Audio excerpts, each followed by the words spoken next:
And good afternoon, everybody. Thank you all for being here. We want to call you all in to give you a little bit of an update as to what's going on. I think everybody knows that at midnight this past evening, the expiration of Title 42 occurred. When that occurred, I think we all knew that there was going to be some issues with the immigration situation we have. I think we also know that McAllen has been dealing with immigration issues for probably about a decade. Sometimes it's not too much, and sometimes it has been very stressful. For example, 2 years ago, when we had to open up Anzalduas. If y'all remember, there was a surge in a sense. We had to open up a camp on 23rd Street. The next day, took it over there. And everything the city has been doing and has always been committed, and it continues to be committed, is always going to be public safety. The safety of our community and the safety of the immigrants. And we've said it and we'll keep on saying it. We do not take position as far as whether the immigrants are here legally or illegally. Our actions, even though we shouldn't be doing this is a federal issue. It has become a municipal problem. And we deal with it as best we can. And fortunately, we've dealt with it pretty well. We have, I guess you could call it a little bit of experience with this issue, and logistically we have been doing very well. We expected to have some issues, and right now we are dealing with them very well. At the expiration of 32, and everybody knows, Title 42 was not an immigration policy, but a health policy utilized for the purposes of assisting with an immigration problem. Well, it's been lifted. COVID is no longer an issue. So here we go. It's been lifted. And the issues we had before with COVID are pretty much done. Now we have some other issues dealing with immigration, and some of them are the lack of resources of some of the immigrants now. We have some nationalities that are, in a sense, coming without necessary funds to transport themselves to their ultimate destination, which we know is not McAllen or the Rio Grande Valley. The ultimate destination is up north. Before, they could, logistically, Catholic Charities would do what they had to do. We assisted Catholic Charities, and it was very orderly. This time, we have a little bit of concern, and of course, not because of COVID, because of lack of financial resources, but we continue to be committed, and we'll do whatever is necessary. Currently, we have approximately about 1,200 immigrants located at Anzalduas Park. We have the capacity right now of about 3,000. We expect within a couple of days to have a capacity of 5,000. Catholic Charities has a capacity of approximately 1,200 to 1,500. So we expect, if things go well, and if people keep on, for example, and I'm talking about the Mexican authorities, advising the immigrants of the ramifications of Title 8 instead of Title 42, they will try to orderly cross where they're supposed to, and we're talking about the points of entry. If that occurs, we hope that it is not as, I can't say tragic, but hopefully we won't have the issues we expected. And we hope, and we keep on saying that we'll do whatever is necessary to protect our residents, the immigrants, without taking a position. And if anybody has questions, I would love to. Yes, ma'am. Sabemos que el día de ayer empezó la ciudad de McAllen a hacer los preparativos del Parque Anzalduas. ¿A partir de qué horas empezaron a llegar los migrantes? En realidad, el McAllen no empezó ayer, siempre hemos estado preparados. En Anzalduas Park nunca quitamos todo lo que teníamos ahí porque sabíamos que levantándose el título 42 iba a suceder esto. So, estamos listos para ahorita, como digo, hasta 3,200 y lo vamos a subir hasta 5,000.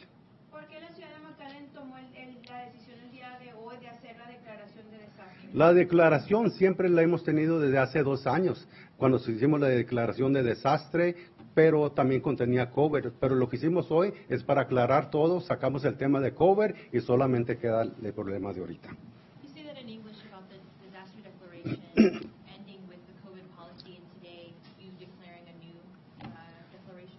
Certainly, what happened, we had declared a disaster declaration a couple of years ago, but that also included the reasoning of COVID. COVID is no longer a factor, so we wanted to clarify and make sure that we only had what is the current situation, and that is the situation we have now. Yes, ma'am. Can you tell us where the migrants are coming from predominantly? Is it from crossing through Reynosa or Rio Grande City, or are many of them coming from Bronzeville? They're coming from all over the place. As a matter of fact, even the feds, Border Patrol are bringing them from different areas because logistically it was difficult for them to also to just have them in one location. But if you're talking about nationality, there's a lot of countries. The issues we're having, I think, is more with Venezuelan citizens. Bronzeville had said that they were sending a lot of their migrant families over to the shelter in McAllen, so I was just wondering if they are continuing to do that and send the families over here because, of course, the shelter capacity is much larger. And they will always try to separate families and single males. That's exactly what's going on. I'm not sure where they're coming from, though. Mayor, Yes, sir. I was going to ask you, can you run the numbers again? So 3,000 capacity now. Right now, Salduas Park has a capacity of about 3,200. I know we're working at it, and we should have capacity of at least 5,000 within a couple of days. By when? By like Within a couple of days, I'd say 2 days, we should be having. You mentioned that some of the migrants have problems with resources, and after spoken with them, they don't always have the money to buy a bus ticket or an air ticket, or family members might be able to buy them. Some of them are also staying here because of their families are waiting for a partner to be released or a mother to be released.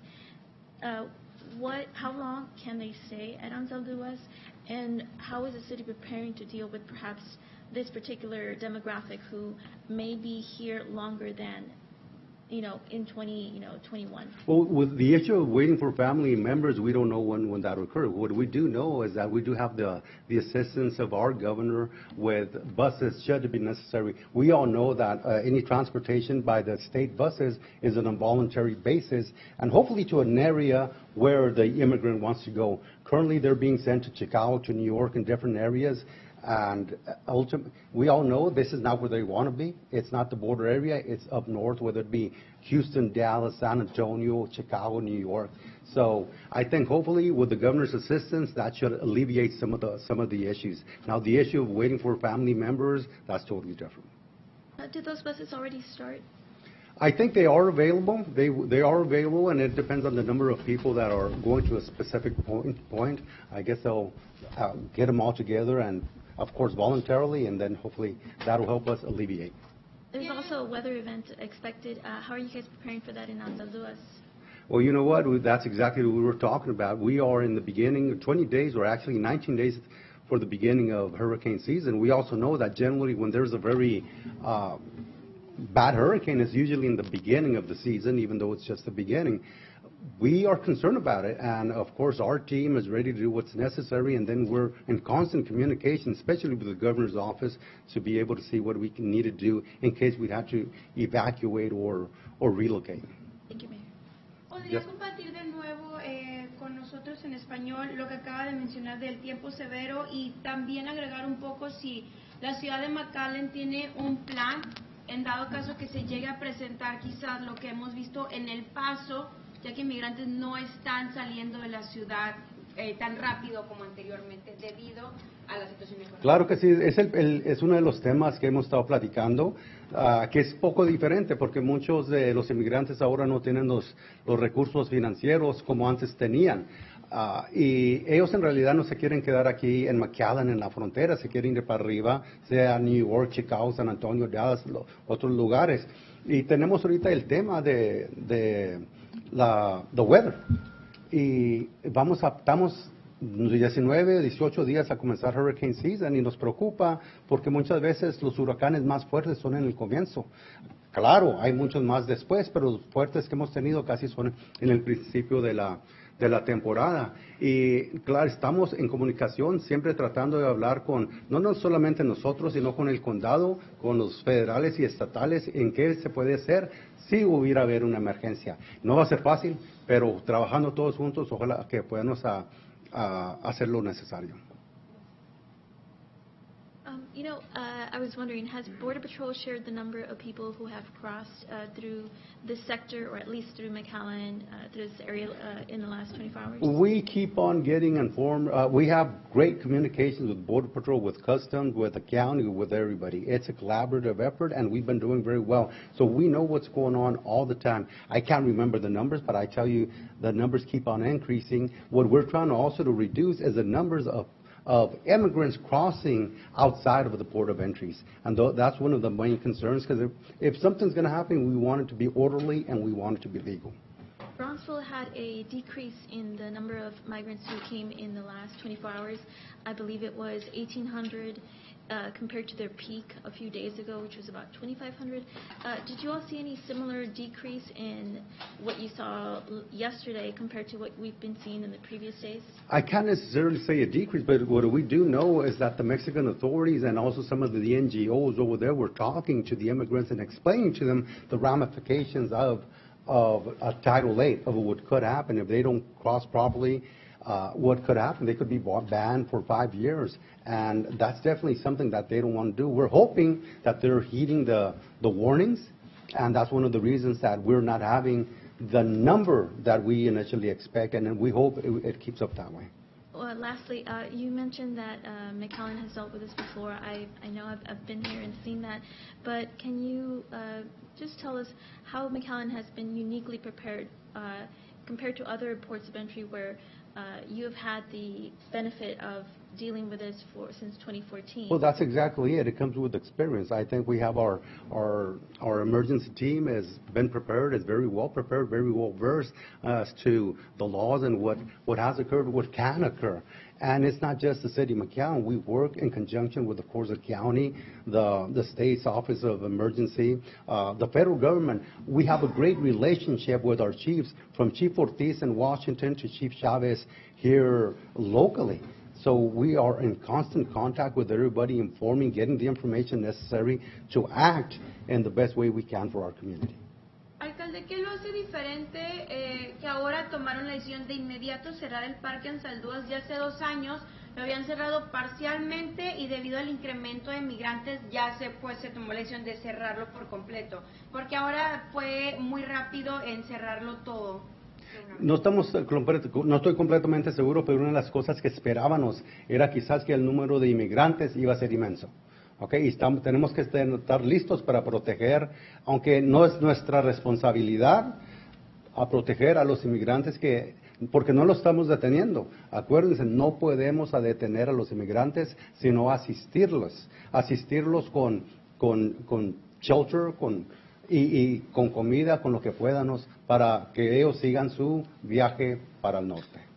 Se vio que se le estaban haciendo la prueba de COVID, ¿verdad? En las fotografías le estaban haciendo la prueba dentro del parque en Saldúas. Ya casi no se está haciendo en realidad, pero si alguien se mira que quizás tiene un problema físico, entonces sí se le hace. Can you speak to the uniqueness of this immigration surge compared to previous immigration surges that McAllen has seen? Well, I don't know if it's been unique. It's very similar, except that it's not the numbers we initially expected, and we hope it keeps that way. We know very distinctly what happened 2 years ago, because we were in a commission meeting when we get a call from Sister Pimentel that she couldn't hold anymore. So that's when we had to initially make some calls to the county, open up on Saldúas Park, and ever since then we've been ready. Continue to be ready. We never demobilized, because we knew that Title 42 was one day going to be lifted, and that's what occurred last night. Entonces ya llegó a capacidad la hermana Pimentel en sus albergues acá. Ahorita entendemos que Catholic Charities está procesando. Parece que entran y lo procesan y los mandan, y lo que queremos es que vayan para el norte lo más pronto posible. So, a veces quizás puedes tener 1,000, se baja a 800, se levanta, y es lo que pasa durante todo el día. Por eso nunca podemos tener números que digamos exactos. Eso es lo que tenemos. Sabemos que hace 1 hora o 2 salieron 2 voces para arriba. Y es lo que queremos, o de aquí para llevarlos para Catholic Charities o para diferentes. Nunca sabemos exactamente un número exacto de los inmigrantes. Entonces los están rotando desde cavidades católicas a Saldúas, dependiendo. A donde sea necesario. Mayor, will you know how many people are waiting in Mexico? We get estimates sometimes, but it varies sometimes from 30,000 to 10,000 Haitians to different ones, and it depends on the different locations because you have also El Paso, and some come and some are transported, so it's constantly changing. In Reynosa, do you know? Reynosa, they expect at least 15,000.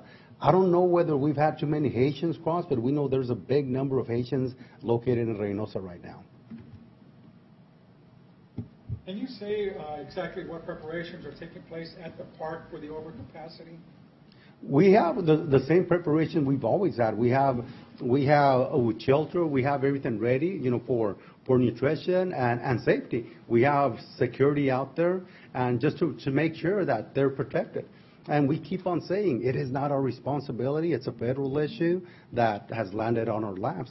And at the very end, we do it, and we'll continue to be committed to the public safety of our community and the immigrants. And we're very happy that fortunately, we can locate them outside of the city limits.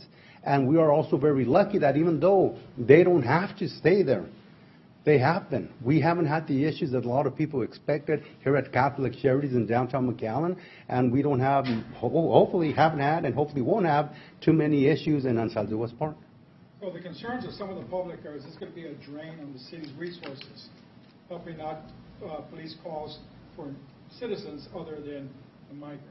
And we're very happy that has not occurred. And as far as resources also, I know the city has in the past spent quite a bit of money. We are fortunate that now with the communications, the relationships we have with the federal government, the state government, we've received enough financial support where we don't have to be tapping into our resources. And if we do, it's minimal.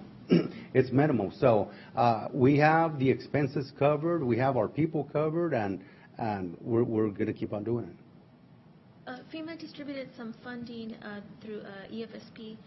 Did you all receive any of those funding? We keep on getting funding from FEMA. We're fortunate that we are not lacking right now. And should we be, we're going to make the calls to make sure that our taxpayer money for municipal purposes is not expended on a federal issue. So it's not operating on a reimbursement. Right now you're operating based off of those funds we have funds. Given. Okay. ¿Me podría decir lo que le acaba de decir en español? De los fondos y que no están tratando de usar los fondos de FEMA y eso. Claro que sí. La pregunta es que si estamos gastando recursos de la ciudad y en realidad en el pasado sí lo habíamos hecho. Ahorita basado en las comunicaciones que tenemos con el gobierno federal, estatal, con el condado, todos trabajando juntos, tenemos los recursos suficientes por FEMA para hacer lo que estamos haciendo. En realidad, si gastamos fondos municipales es mínimo, no es como antes. Tenemos los recursos del gobierno federal que nos ha asistido para asistir a nuestra comunidad. Yes, sir. Now, we are expecting some severe weather this weekend. Does that play any role into the preparations that were made, given the migrants coming into the U.S.? Well, we know it doesn't play a role into the preparation, but the reaction as to what's going to happen. What are we going to do? And we're not necessarily sure exactly the extent of what's going to happen. We know it's probably going to rain. How much? They're predicting maybe 3, 4, 5 inches. I know that the area right now there drains properly. At least that they can take. Hopefully, we don't have to move or relocate any of the immigrants at the time. Will it have an effect? Of course, it's going to have an adverse effect. It's going to make it a little more difficult. It's going to get muddy, and it's going to get dirty. But, hopefully it's not something that will inconvenience everybody where we will have to relocate. Ladies, gents, we're good. Well, ladies and gentlemen, thank you all very much. And as always, thank you always for covering. It's a very important issue, and we always thank you for covering us here in McAllen. Thank you.